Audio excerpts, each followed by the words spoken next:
পরিবেশন করেছি। হাদিস শরীফ থেকে তিনটি ছোট্ট ছোট্ট হাদিস আপনাদের কাছে পরিবেশন করেছি।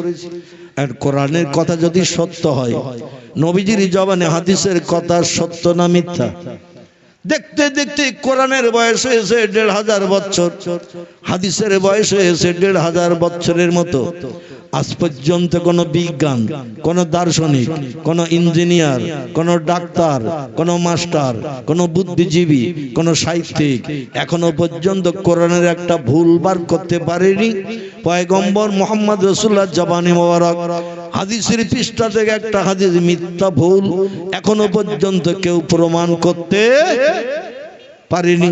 তাহলে সত্য কথা শুনতে আপনাদের কারো আপত্তি আছে? কথা বলে। মিথ্যা কথা কোনো মানুষ কি শুনতে চায়? মিথ্যা কথা কোনো মানুষ শুনতে চায় না। সত্য কথা মানুষের শুনতে কোনো আপত্তি থাকার কথা থাকবে না, ঠিক কিনা? আমার ভাইরা, পয়গম্বর মুহাম্মদ রাসূলুল্লাহ জবানে মোবারক আমি হাদিস থেকে ছোট্ট ছোট্ট তিনটি হাদিস আপনাদের কাছে পরিবেশন করেছি। ওই কোরআনের আয়াত দয় ও হাদিসের সমন্বয়ে আল্লাহ পাক আমাদের ঈমানটাকে পাকা করে নিয়ে যেন কবরে যাওয়ার তৌফিক দান করেন। সকলে বলুন আমিন। একটু জোরে বলুন আমিন। একটু উচ্চ রবে প্রাণ ভরে নবীজির শানে গলা আছড়ে একটু দরুদ শরীফ পড়ে নেন। আমার ভাইরা, পবিত্র পাক কালাম কোরআনে মজিদে আল্লাহ পাক একটি তথ্য পরিবেশন করেছেন। আমি তথ্যটি আপনাদের কাছে প্রয়োগ করি। আল্লাহ জানালেন, বিসমিল্লাহির রহমানির রহিম, ইন্না আউয়ালা বাইতিন উদিয়া লিন-নাসি লাল্লাযী বাক্কাতা মুবারাকাও ওয়া হুদাল লিল আলামিন। জোরে বলুন একটু আমিন। আল্লাহ জানালেন বিশ্ববাসী, ইন্না আউয়ালা বাইতিন, ইন্না মানে হলো নিশ্চয়, আওয়াল শব্দের বাংলা অর্থ হলো প্রথম, বাইতুন মানে হলো ঘর। তিনটি শব্দ একসঙ্গে গলে দাঁড়ায়। নিশ্চয় পৃথিবীতে প্রথম ইবাদতের ঘর। উদিয়া লিন-নাস বানানো হয়েছিল মানুষের কল্যাণের জন্য, মানুষের উপকারের জন্য। পৃথিবীতে প্রথম একটি ইবাদতের ঘর আল্লাহ বলছেন আমি বানিয়েছিলাম। লাল্লাযী বাক্কাতা, আমি যেখানে এই ইবাদতের ঘরটি পৃথিবীতে প্রথম বানিয়েছিলাম, জায়গাটির নাম কোরআনে কোট করে দিলাম বাক্কা। কি নাম? আল্লাহ বলছেন পৃথিবীতে প্রথম ইবাদতের ঘর মানুষের কল্যাণের জন্য, উপকারের জন্য আমি বানিয়েছিলাম একটি জায়গায়, জায়গাটির নাম কোরআনে কোট করলাম বাক্কা। লাল্লাযী বাক্কাতা, ওই জায়গাটার নামকরণ আল্লাহ কোরআনে করেছেন বাক্কা। পরবর্তী যুগে জায়গাটার নাম মানুষ পরিবর্তন করিয়ে নামটির নামকরণ করেছেন মক্কা। কি নাম বললাম? জায়গাটির পূর্ব নাম ছিল বাক্কা, পরবর্তীতে মানুষ নাম পরিবর্তন করে নামকরণ করেছেন মক্কা। এই মক্কা নগরীতে পৃথিবীতে প্রথম ইবাদতের ঘর তৈরি হয়েছিল, যে ঘরটির নাম হলো কাবা বাইতুল্লাহ শরীফ। কি নাম বললাম? কাবা বাইতুল্লাহ শরীফ। আল্লাহ বলেন, জিবরিল আমার জান্নাত থেকে পাথর নিয়ে পৃথিবীতে চলে যাও, পৃথিবীতে চলে যে পাথর উপরে পাথর সাজিয়ে একটা ইবাদতের ঘর বানাও। খুব ভালো করে শোনেন। আল্লাহ বলেন মুবারাকাও ওয়া হুদাল লিল আলামিন, ঘরটি হলো মোবারক ঘর, ও ঘরটি হলো পবিত্র ঘর। হুদাল লিল আলামিন, तमाम বিশ্ববাসী ঘরের মাধ্যম দিয়ে যাতে উপকৃত হতে পারে, পাপ থেকে মুক্তি পেতে পারে, বেগুনাহ মাসুম হতে পারে, আমলনামার থলি পরিপূর্ণ করে হাসরের মাঠে যাতে মিজানের দাড়ি পাল্লায় নেকি বদি যখন চাপানো হবে, তারা সবের পাল্লা ভারী করে যাতে জান্নাত হালাল বানাতে পারে। এজন্য আমি ফেরেশতা জিবরিলকে দিয়ে পৃথিবীতে একটি ইবাদতের ঘর বানিয়েছিলাম, যখন পৃথিবীতে কিছুই ছিল না। ঘরটির মর্যাদা কেমন একটুখানি তথ্য দিলে বোঝা যাবে। আল্লাহ নবী বলছেন, এই ঘরটা সামনে রেখে কোনো ব্যক্তি যদি 1 রাকাত নামাজ আদায় করে, আল্লাহ তার নাম আমলে থলিতে 1 লক্ষ রাকাত নামাজ পড়ার সব লিপিবদ্ধ করবেন। আচ্ছা, 1 লক্ষ রাকাত নামাজ পড়া কি চারটেখানি ব্যাপার? মসজিদে আমরা জুমার দিন নামাজ পড়তে যাই, অনেক ব্যক্তি জুমার ফরজ নামাজ সুন্নত পড়ে বাড়ি আসে, নফল পড়তে চায় না, কারণ এত সময় দেয়া যাবে না। ঠিক বললাম না ভুল বললাম? অনেক দলমত পথের মানুষেরা শুধু ফরজ নামাজ পড়ে, সুন্নত পড়ে না, কারণ বেশি সময় দেয়া যাবে না। ফরজ পড়ে হু করে বাইরে আসে, জুতো খোঁজে কোন দিকে আছে তাই। আবার সুন্নত নফল পড়তে গেলে হয়তো জুতো হেভি হয়ে যাবে, কে যে নিয়ে যাবে তার ঠিক নাই। এখানে অবশ্য মসজিদে চুরি হয় না, হয় নাকি? আমাদের এলাকার মসজিদে মসজিদের কোর্টের পয়সাও চুরি হয়, মাইক্রোফোনও চুরি হয়। মসজিদে যায় নামাজ ইমাম যাতে দাঁড়ায় ওটাও মাঝে মাঝে হাবিস হয়ে যায়।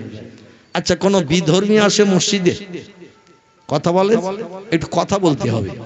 যদি বলেন বাড়ির থেকে আসার সময় খোকার মার সঙ্গে ঝামেলা করে এসেছে, মন গরম গরম ভাব, তাহলে কথা আমার একা বলতে হবে। আর যদি কোনো ঝামেলা টামেলা না হয়ে থাকে তো একটি এতেকাপের নিয়ত ভেঙে দিতে হবে। এতেকাপ বোঝেন তো নাকি? কথা বলেন, কি মাসে হয় এতেকাপ? রমজান মাসে হয়। তো কালকে সকালে কি রমজান শুরু হয়ে যাবে নাকি? তা আজকে রাতে থেকে ট্রেনিং দিচ্ছেন যাতে কালকে আর কথা বলতে না হয়। এই যে মাস চলছে, এই মাসটির নাম হলো রজব। কি বললাম? রজব। এরপরে যে মাস আসবে সে মাসের নাম হবে শাবান। তারপরে যে মাস আসবে ওই মাসে একটু ইতিকাফের গন্ধ পাওয়া যাবে।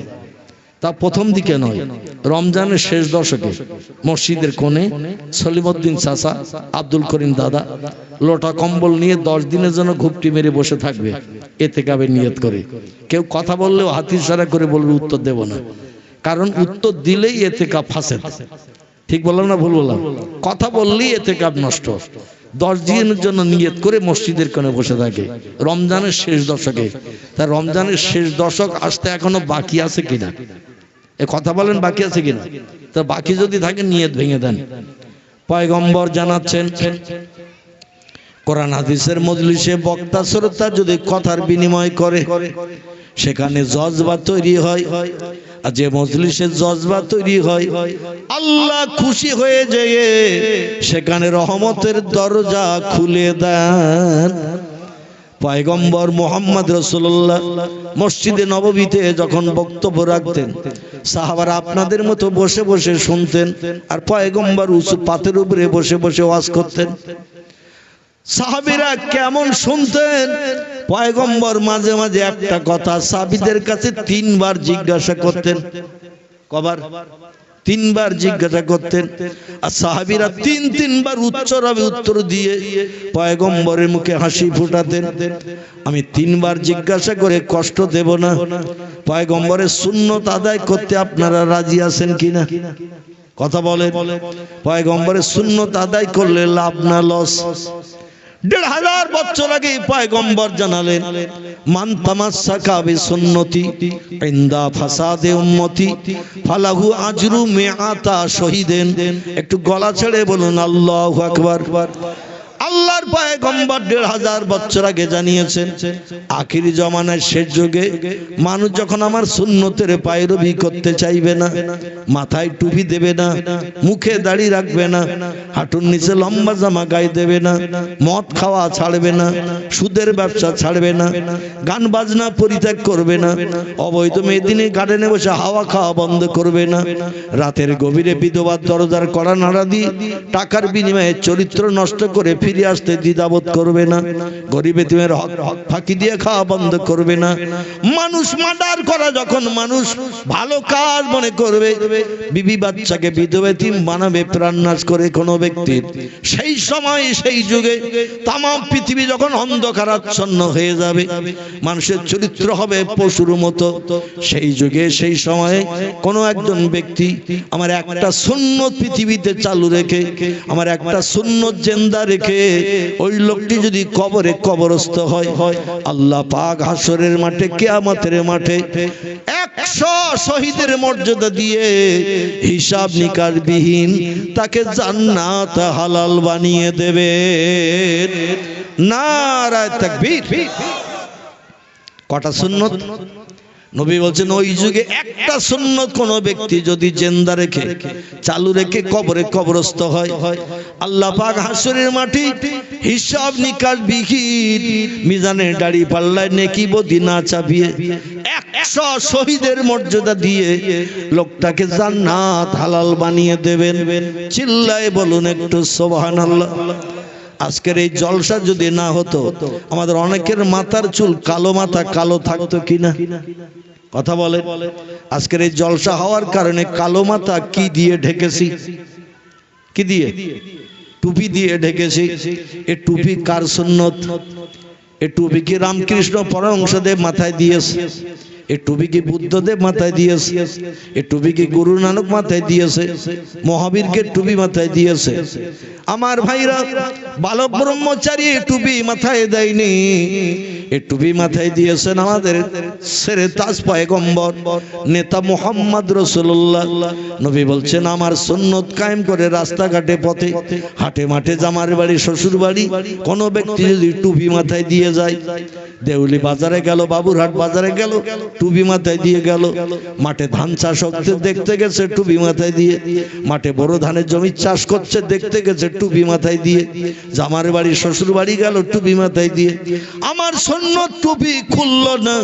আমার টুপিকে বাস্তবে রূপদান করে কোন ব্যক্তি যদি কবরে যাওয়া পর্যন্ত চলে, একটা সুন্নত পৃথিবীতে আখিরি জমানায় চালু রাখার কারণে আল্লাহ তাকে 100 শহীদের মর্যাদা দিয়ে হিসাব নিকাশ বিহীন জান্নাত হালাল বানিয়ে দেবে।